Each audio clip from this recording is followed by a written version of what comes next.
हाँ देखिए, जिस दिन से हम लोग गणित स्टार्ट किए थे एक्सरसाइज 1.1 से आज पूरे मैथ के फार्मूला को क्योंकि ख़त्म हो गया, बस एगो परियक्ता चैप्टर जो पढ़ेंगे तो उसमें सिर्फ एगो फार्मूला ज़रूरी है, समझे। वो फार्मूला आज हम बताइए देंगे, एगो फार्मूला ज़रूरी है। और मोटा मोटी जितना फार्मूला हम लोग पढ़े हैं शुरू से लेकर अंत तक उसको एक बार हम रिकॉल कर देते हैं।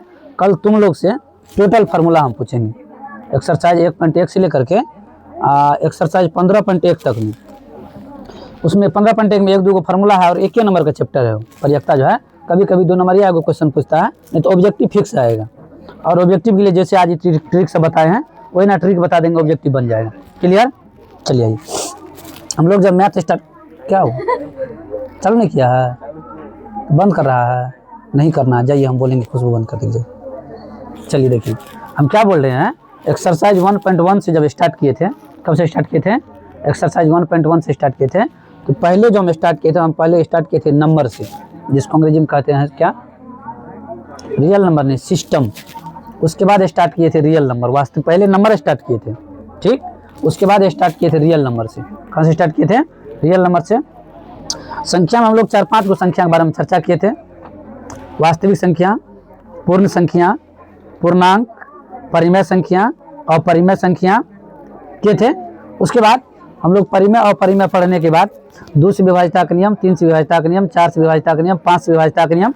इसके बाद जब विभाज्यता का नियम कंप्लीट हो गया, विभाज्यता का नियम, उसके बाद हम लोग कहाँ से स्टार्ट किए? विभाज्यता का नियम कंप्लीट होने के बाद हम लोग स्टार्ट किए थे थोड़ा सा सम संख्या, विषम संख्या, भाज्य संख्या, आभाज्य संख्या, ये सभी क्लियर किए थे।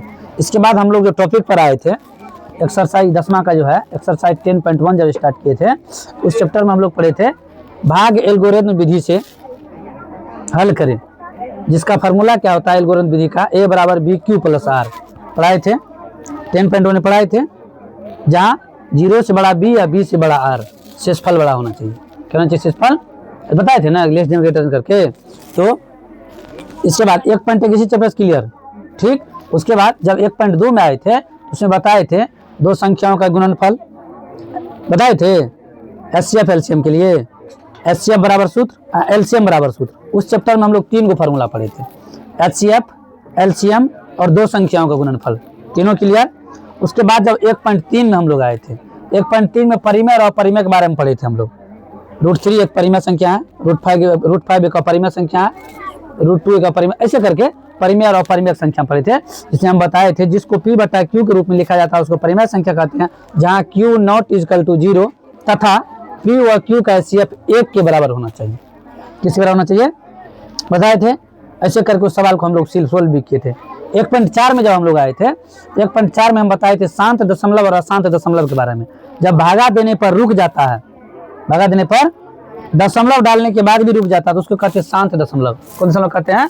जब शांत दशमलव में होता है तो उसको हम परिमेय संख्या कहते हैं। क्या कहते हैं उसको? बताए थे जब 2 पावर m गुना 5 पावर n के रूप का होता है तो उसको शांत दशमलव कहा जाता है। क्या कहता है उसको? जब 2 पावर m के रूप का होगा तब भी शांत दशमलव, जब 5 पावर n के रूप का होगा तब भी शांत दशमलव। तो कब नहीं शांत दशमलव? जब 2 पावर m और 7 पावर n के रूप का आ जाएगा तब क्या होगा? अशांत दशमलव। ये सूत्र बताए थे, यहाँ तक क्लियर। उसके बाद जब हम लोग एक्सरसाइज 2.1 स्टार्ट किए थे, 2. उसमें सिर्फ शून्यक चैप्टर में था, एक बार शून्यक निकालना था ग्राफ पर, ग्राफ का चित्र बनाते थे, एक्स पर जितने बार वो टच करता था उतना उसका शून्यक होता था। याद आ रहा है? हम जनवरी से स्टार्ट किए हैं, दिसंबर के एंड में है। हम टॉपिक बाई टॉपिक फार्मूला तुम लोग को बता रहे हैं। हमारे आगे में कोनो किताब रखा हुआ है?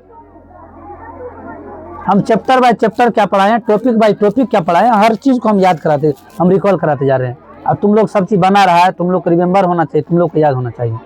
2.1 में शून्यक बताए थे, इसमें बोले थे एक्स पर जब आप टच करेगा, जैसे ग्राफ होता है ना, जैसे मान लीजिए इधर से लाइन खींच दिए, इधर से लाइन खींच दिए, ग्राफ हो गया, X axis, X axis, Y axis, Y dash axis, clear. उसमें एक्स पर जब आप टच करेगा वो कौन सा चीज होगा? शून्यक। क्या होगा वो? उसके बाद जब हम लोग एक्सरसाइज 2.2 में आए थे, एक्सरसाइज 2.2 में उसमें 2 को फार्मूला पढ़े थे, शून्यकों का योगफल और शून्यकों का गुणनफल। अल्फा प्लस बीटा बराबर B बटा A, अल्फा गुना बीटा बराबर C बटा A, वहाँ माइनस B बटा A होता है। अल्फा प्लस बीटा बराबर माइनस B बटा A और अल्फा गुना बीटा बराबर C बटा A। और एक और सूत्र पढ़े थे, शून्यकों के योगफल एवं गुणनफल के बीच सत्यता के संबंध की जांच के लिए सूत्र पढ़े थे x square minus alpha plus beta into x alpha गुना बीटा, ये फॉर्मूला पढ़े थे। 2.2 तक क्लियर। इसमें दुइये वो चैप्टर ही है। उसके बाद 2.3 जो है जिसमें बहुपद भाग करना होता है। बहुपद में कई बार एग्जाम में पूछा था पहले जमाने में, देश आजाद होने से पहले, अब नहीं आता है एग्जाम में। ठीक, चलिए 2.3 तक क्लियर हुआ। आ जाइए अब आप लोग किसमें, 3.1 में। 3.1 में हम लोग पढ़े थे ग्राफ, जिसको हम लोग कहते दो चर वाले रेखिक समीकरण, जिसमें दूगो चर कोई रह सकता है। आपको अपने नाम का लेटर रखना है, सूरज एस, राकेश आर। आप दूगो चर कोई ले सकते हैं। हम एक्स वाई लेकर सवाल को सोल्व किए थे, दूगो चर कोई नाम ले सकते हैं। उसमें बताए थे दो चर वाला रेखिक समीकरण, दो चर वाला जिसमें दूगो चर। अच्छा, इसमें एक चीज और ऑब्जेक्टिव के नजर से क्लियर करवाए थे। क्या क्लियर करवाए थे, जब x पर घात 1 रहेगा तो उसको कहेंगे रेखिक। क्या कहेंगे उसको, जब x पर घात 2 रहेगा द्विघात, जब x पर घात 3 रहेगा, x पर घात 5 रहेगा पंचम घात कहेंगे ना उसको। तो क्या बार ऑब्जेक्टिव एग्जाम में पूछा गया है, जो रेखिक निम्नलिखित में से रेखिक बहुपद कौन है। एक दिया रहेगा समीकरण टाइप का, x + y + 6 = 0। आपको समझ में आ जाएगा। अगर पावर में कुछ नहीं है तो एक तो हम है ना, जहां कुछ नहीं है वहां एक है रे, तो क्या होगा, तब क्या होगा, रेखिक समीकरण। कौन समीकरण होगा, रेखिक समीकरण होगा। अब समझिएगा, ये रेखिक हो गया। उसके बाद जब 3.2 पढ़ाए थे तो उसमें सिर्फ ग्राफ के बारे में चर्चा किए थे, और 3.2 में ग्राफ आई, जो कि 5 नंबर में एग्जाम में पूछा जाता है। क्या नंबर में, दूगो x का मान निकालते हैं, दूगो y का मान निकालते हैं, ग्राफ खींच देते हैं। ग्राफ अगर कटा तो समझेंगे ग्राफ एग्जाम में भी सही बना के आए हैं, यहाँ भी सही बनाया है। ग्राफ अगर नहीं कट रहा है, ग्राफ अगर हाँ कटने का जगह अलग अलग हो सकता है। क्यों, क्योंकि हो सकता है हम जहाँ 0 माने थे वहाँ आप 2 मान लिए हैं, तो आपका मान बड़ा हो गया ना। समझ रहे बात को। वैसे हम बताए हैं कोशिश करेंगे 0 रखने का, कोशिश करेंगे। अगर 0 रख करके आ रहा है तो क्या दिक्कत है, जब 0 रख के आएगा तो मान छोटा होगा ना, मान छोटा होगा तो ग्राफ आसान होगा। ग्राफ लेकिन क्या होना चाहिए, कटना चाहिए। क्या हो गया, ये आपका 3.2 क्लियर हो गया ना। उसके बाद जब हम लोग 3.3 पर आते थे, 3.3 पर आते थे तो बहुपद में बताए थे सोल्व करने के लिए 3 गो विधि, याद आया। प्रतिच्छेद करती हुई रेखा बताए थे, समांतर रेखा, और क्या बताए थे, प्रतिच्छेद करती हुई रेखा, समांतर रेखा और समानुपाती रेखा। तीनों रेखा के बताए A1/A2 बराबर नहीं है B1/B2, केवल एकल। A1/A2 B1/B2 बराबर नहीं है C1/C2। बोलिए, कोई हल नहीं। A1/A2 बराबर B1/B2 बराबर C1/C2। जब तीनों बराबर होगा अपरिमित रूप से अनेक हल, जब तीनों बराबर अनेक हल होगा उसका। चलिए तीनों क्लियर। इसके बाद 3.3 हो गया। इसी से 3.3 के ही सूत्र से हम लोग लगभग 3.4, 5, 6 सब याद कर लिए थे, मतलब सब सवाल सोल्व कर लिए थे। फॉर्मूला इसमें इतने पढ़े थे। उसके बाद आते हैं हम लोग चौथा चैप्टर में। चौथा चैप्टर में हम लोग क्या पढ़े थे, 3 गो विधि पढ़े थे सोल्व करने के लिए समीकरण को। क्या सब, तीसरे से स्टार्ट था, प्रतिस्थापन, विलोपन, वज्र गुणन बताए थे, एलिमिनेशन, सब्स्टिट्यूशन और एक मेथड था सब्स्टिट्यूशन, एलिमिनेशन, क्रॉस मल्टीप्लिकेशन। तुम लोग को याद नहीं होना चाहिए, वो हमको याद है, हम कोनो तरह से याद हम ही करेंगे, चाहे जबरदस्ती याद पाएंगे, तुम लोग याद नहीं पाएगा। क्रॉस मल्टीप्लिकेशन को कहते हैं वज्र गुणन विधि। क्या कहते हैं उसको, जिसको कोना कोनी कहे थे, याद आया। क्रॉस मल्टीप्लिकेशन, एलिमिनेशन और सब्स्टिट्यूशन 3 गो मेथड बताए थे। क्या मेथड बताए थे, 3 गो मेथड बताए थे। और इससे हम लोग इस विधि, तीनों विधि से लेकर के 4.1 से लेकर के 4.4 तक, 3.1 में 3.6 तक है, 4.1 में 4.4 तक है, यहाँ तक सोल्व किए थे।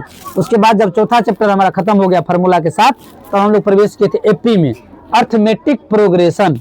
एपी का पूरा नाम क्या है, अर्थमेटिक प्रोग्रेशन। एपी में हम लोग क्या क्या पढ़े थे, एपी में हम लोग पढ़े थे एक an बराबर सूत्र, क्या पढ़े थे, a + n - 1 × d, क्लियर। उसके बाद जब an खत्म हो गया था तो हम लोग nवां पद निकालने के भी फार्मूला पढ़े थे। प्रथम पद किसको कहते हैं, सब सारा चीज जाने थे, क्लियर। उसके बाद हम लोग एक पढ़े थे पदों के योगफल के लिए सूत्र, जिसको कहते हैं अंग्रेजी में SN, समेशन। SN बराबर क्या पढ़े थे, n by 2 into 2a plus n minus 1 into D पढ़े थे। किसके लिए? Sn बराबर फॉर्मूला। अच्छा, उसमें Sn बराबर हम लोग 3 गो सूत्र पढ़े थे ना। एक क्या पढ़े थे? Sn बराबर a प्लस ए एल पढ़े थे। एक और सूत्र क्या पढ़े थे? a प्लस ए एन पढ़े थे। 3 गो सूत्र क्लियर हो गया। ये आपका एपी खत्म। क्या खत्म? जब 5वां चैप्टर खत्म हुआ तो उसके बाद आए थे 6ठा चैप्टर में। कौन चैप्टर में? 6ठा चैप्टर में। 6ठा चैप्टर में हम लोग क्या पढ़े थे? 6ठा चैप्टर में कौन सी चीज पढ़े थे बोलिए तो? जैसे समान आकृति, सर्वांगसम और समरूप, सर्वांगसम और समरूप बारे में पढ़े। जैसे उदाहरण दीजिए, उदाहरण से लीजिएगा। ये दोनों अलग अलग है क्या? ये दोनों अलग अलग है। समान आकृति है ना, समान साइज, समान आकृति। अगर एगो पैर में 3 नंबर का चप्पल तो दूसरे पैर में 3 नंबर का चप्पल। समान आकृति, समान साइज, क्या कहेंगे उसको? जब समान आकृति और समान साइज रहेगा बोलिए क्या कहेंगे? बोलिए ना। समरूप कहेंगे, सर्वांगसम कहेंगे, क्या कहेंगे रे? रे सम मतलब बराबर, रूप मतलब एक ही रंग, तो समरूप लिखेगा उसको। सर्वांगसम कब समझिएगा? जब ई छोटा ई, जैसे होटल में लड्डू बिकता है छोटका, बिया में लड्डू आता है बड़का। दोनों का नाम क्या है? लड्डू है ना। दोनों का नाम छोटा, शादी में लड्डू आता बड़ा बड़ा आता ना बनके, क्या कहेंगे उसको? क्लियर। उसके बाद जब हम लोग 7वां चैप्टर पे आए थे, 7वां चैप्टर में सबसे पहले हम लोग पढ़े थे दूरी सूत्र। पढ़े थे रूट अंडर। दूरी सूत्र क्या पढ़े थे बोलिए? x1 माइनस का whole square plus y1 minus y2 का होल स्क्वायर। ये हो गया आपका दूरी सूत्र। उसके बाद पढ़े थे मध्य बिंदु x के लिए सूत्र, x1 प्लस x2 बटा 2। मध्य बिंदु y के लिए सूत्र, y1 प्लस y2 बटा 2। ये हो गया मध्य बिंदु के लिए सूत्र।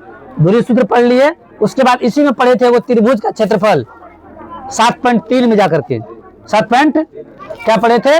त्रिभुज के क्षेत्रफल के फॉर्मूला। त्रिभुज के क्षेत्रफल के फॉर्मूला क्या पढ़े थे बोलिए?